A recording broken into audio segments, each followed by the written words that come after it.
back to today's podcast. Thank you very much for being here. I appreciate it. You guys know the drill. If you like it, please share it, please rate it, please leave a comment. And apparently that helps.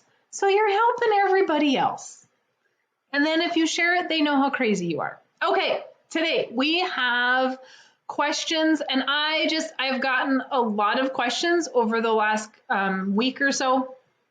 And so I just want to go over some Q&A stuff.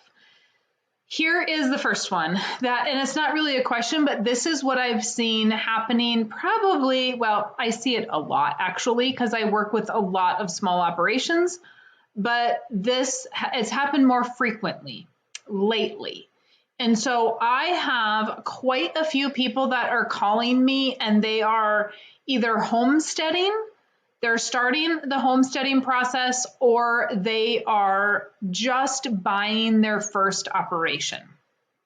And when can I start a policy, Mary Jo?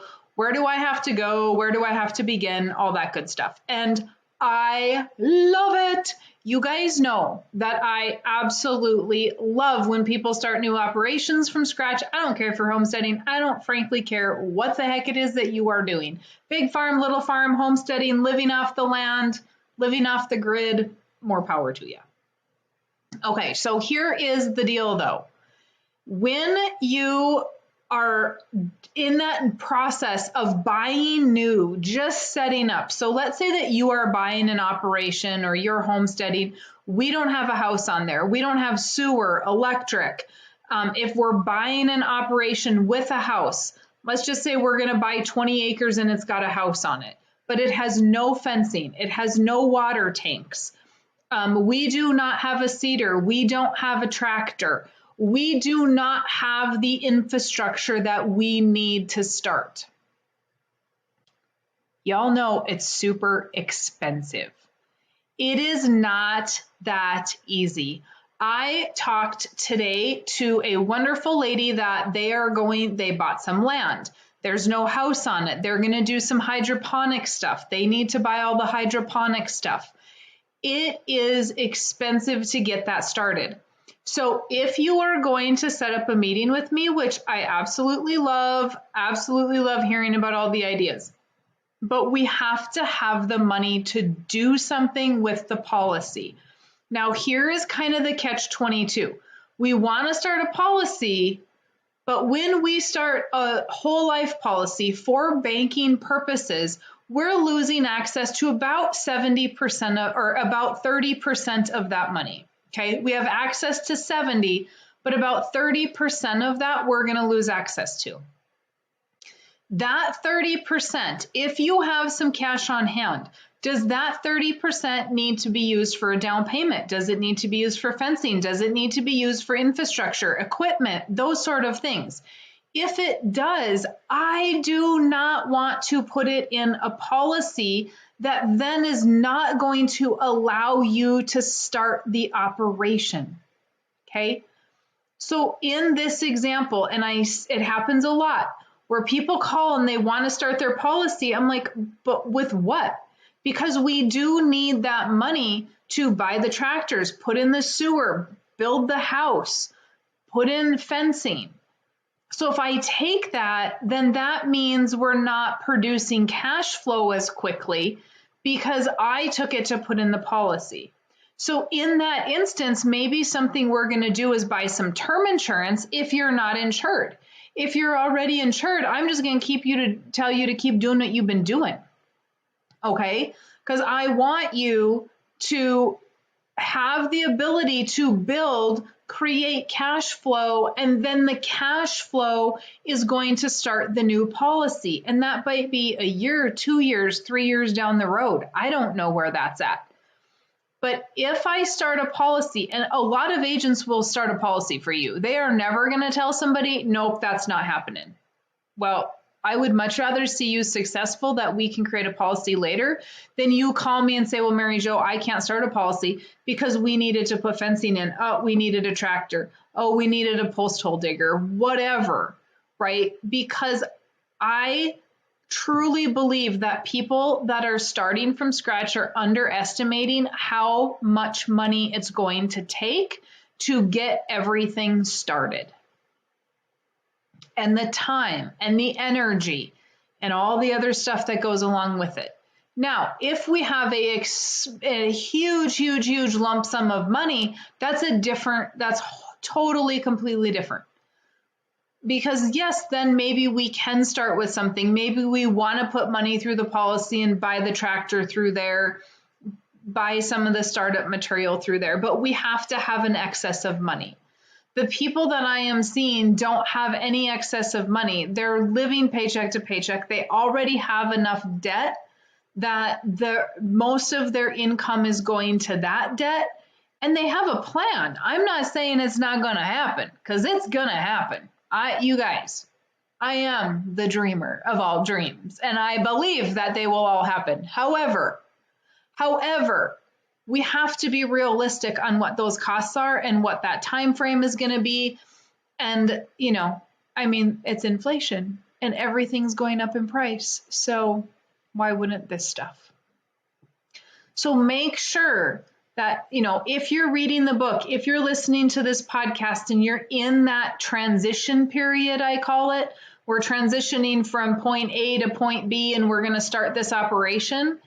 It may not, I'm not going to say don't schedule an appointment, but it may not be a good time to do that unless you have large sums of money that you can give up access to 30% of it. You may want to wait to schedule that appointment until we have the cash flow to make those premium payments. And I absolutely, you guys, if you have ideas, I love running those ideas, but I can't do anything with a policy. So there's that. Kind of have an idea of where you're at and how you're going to fund the policy. Now, I can find money for most people, and I can find money for just about anybody. But what we do with that money is super important. Okay, the next thing that I want to talk about is obviously, surprise, loan rates are going up. You guys, you know what? I have that client, I've told you about her before, that the bank wanted to reinstate. The bank said that she couldn't pay X loan off and they wanted to reinstate it, and they did reinstate it at 1% higher. Okay. Warning number one, the 80s are coming. Number two, I saw I think she's a realtor, and she wanted to do a home equity line of credit on her mortgage, and her mortgage officer said, well, why don't you just refinance? Refinance? I'm supposed to take a 3% loan and refinance it all to a 7% loan? What? You guys, when I tell you the 80s are going to happen again, believe me, please at least pay attention to the fact that the 80s are going to happen again. Okay. And I believe that because that is what they did in the 80s, right? They were calling notes or forcing notes. And if you couldn't pay for that note, then all of a sudden, guess what? We're going to just refinance that into a higher rate. So pay attention and be educated on what you're doing. However, what I want to talk about is loan rates on the policy. I saw something yesterday that one of the big 4 or 5 life insurance companies are increasing their loan rate. This can happen. There are a few companies out there that have fixed rates, and those fixed rates are typically 8% or 7% or 5% or something like that. Okay, they're never going to be a fixed low rate. And so you may start to see that life insurance companies are going to increase their loan rate. And here is why they're doing that. Because when they can go out to the market and they can buy a bond at 5, 6, 7, 8%, they're missing out on opportunity. But they can't invest our money that we are able to borrow from. We get first dibs on that. And so they're going to not want to keep that in-house at 4.25%. They are going to, if especially with my company, the companies that I use, or one of the companies that I use, it is based on Moody's. And so if Moody's increases their rate a half a basis points, then One America will increase their rate a half a basis point per year and when the policy renews. They won't just do it randomly throughout the policy year. So we might see rates increase. I have not got word on this. I have asked the insurance company. As of right now, they have not talked about it at the time of this recording. But that does not mean that they won't. So then people say, well, why should I be borrowing for my policy again if it's higher? Well, obviously, if it's 4.25, then it's going to go to 5.25, right? That's still probably lower than what we're getting at the bank. But if, let's say, it is higher, then it brings us back to that age-old question of, do you want control of that loan, or do you want to go to the bank? There are always going to be reasons why maybe we want to go to the bank. There are always going to be reasons of maybe why we want to go to our life insurance policy, right? So it depends on the situation. Hence why my clients call, and then we run that strategy of what we want to do, okay? So be on the lookout for that. Most of these companies do not have a fixed rate. The other thing that I have been seeing a lot of, and I believe I maybe talked about it in my last podcast, but I keep seeing it, is policy structure.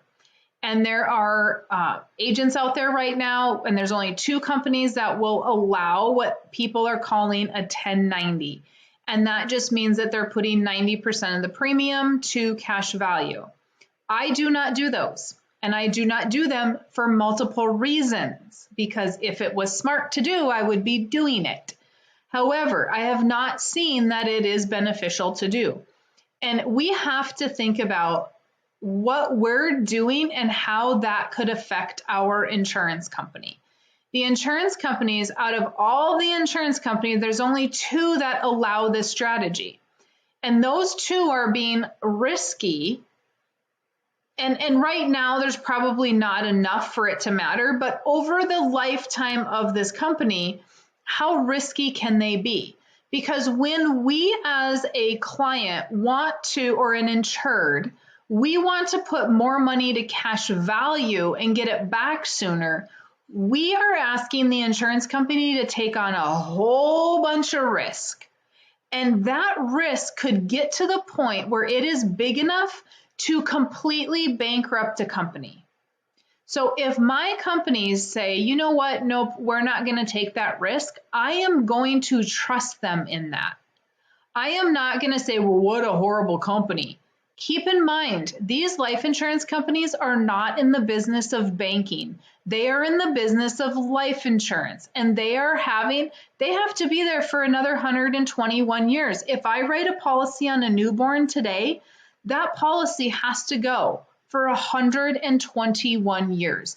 That company needs to be there to pay that claim. If we are owners of that company and we are doing something and structuring a policy in such a way that puts risk on the company, why do we want to do that? Because any money that there's a couple of things here. When we put money to cash value, that client can withdraw that money tomorrow. If all clients did that, it would act like a run on the bank and it could bankrupt a company. When we put money to cash value, the dividend equation is based off of cash value money. So now you've got new policyholders owning or getting dividends sooner.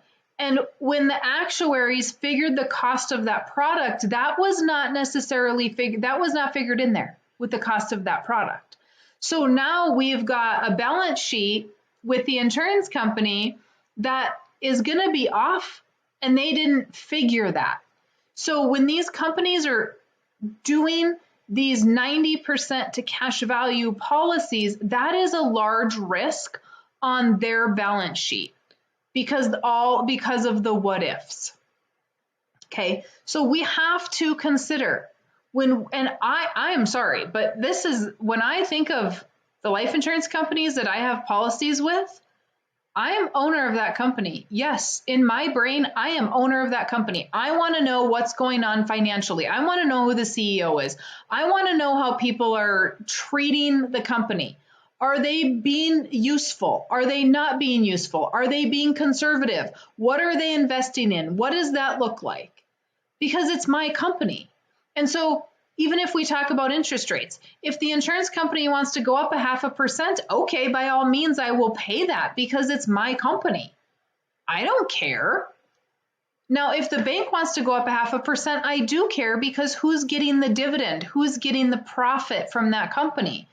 The bank owners, and I'm not an owner of the bank. And so this is exactly what Nelson is talking about. So how we structure a policy and what that looks like is extremely important. Now, I am hoping that somebody from the life insurance company will be a guest on the podcast so that we can hear from the horse's mouth what that looks like.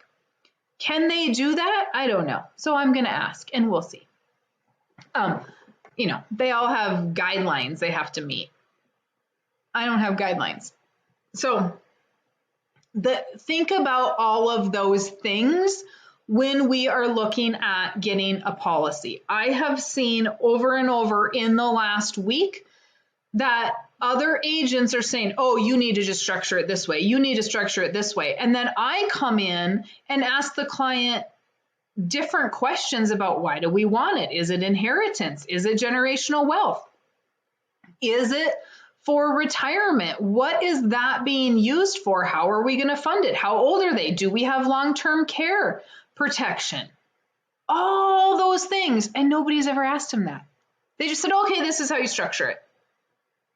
Okay, but why? For what? Do we need money to put? Do we need a place to put money? Right? Nelson wrote Warehouse of Wealth. We need a place to warehouse our wealth.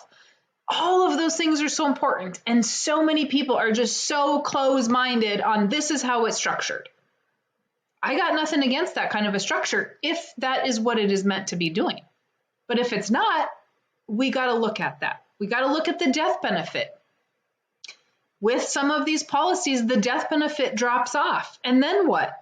Now, yesterday you had $1 million of death benefit. Today, if you die, it's $500,000. And so you can't die, right?